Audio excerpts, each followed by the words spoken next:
A historic town.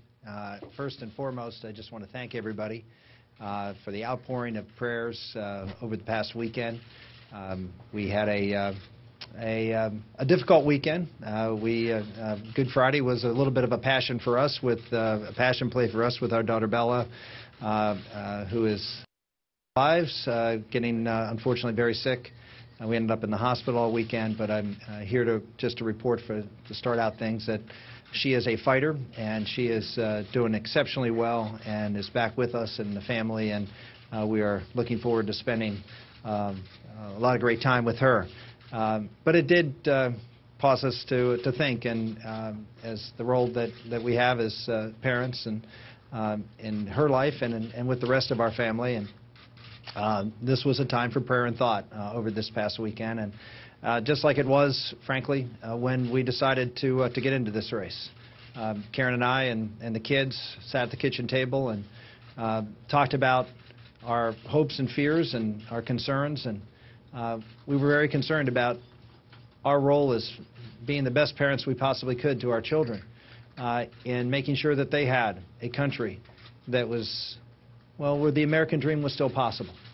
And I think that a lot of concerns that we had, that Karen and I had in particular for our family, was that with what was going on in Washington, D.C., and all of the problems that you've heard me talk about on the campaign trail, that American dream was slipping not just from the hands of average Americans, but for all Americans, that dream was slipping away, and that we had to, as good parents, to go out and do what we could to take on that responsibility for our children and for children across this country. And so we started out almost a year ago now in Somerset, Pennsylvania, and I told, well, my story, our story of our family, and my grandfather who came to this country and worked in the coal mines, and my father who served our country in World War II. And as you had throughout the course of this campaign, talked about my stories and stories of our families. But after a while, it became less about my stories and more about what kept us going were your stories. Stories of people across America that we had the privilege of getting a chance to know and to interact with. Well, ladies and gentlemen, we made a decision to get into this race at our kitchen table and against all the odds. And we made a decision over the weekend that while this presidential race for us is over for me, and we will suspend our campaign effective today, we are not done fighting. We are going to continue to fight for those voices. We're going to continue to fight for the Americans who stood up and gave us that air under our wings that allowed us to accomplish things that no political expert would have ever expected. There's a lot of greatness in this country.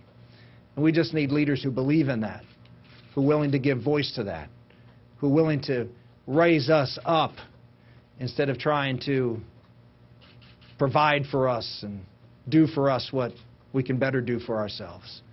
That's the message that came to me, and it's one that I feel very, very good about continuing to talk to Americans about. You know, I walked out after the Iowa caucus victory and said, game on. I know a lot of folks are going to write, maybe those even at the White House, game over. But this game is long, long, long way from over. We are going to continue to go out there and fight to make sure that we defeat President Barack Obama, that we win the House back, and that we take the United States Senate, and we stand for the values that make us Americans, that make us the greatest country in the history of the world, that shining city on the hill, to be a beacon for everybody for freedom around the world. Thank you all very much. God bless you.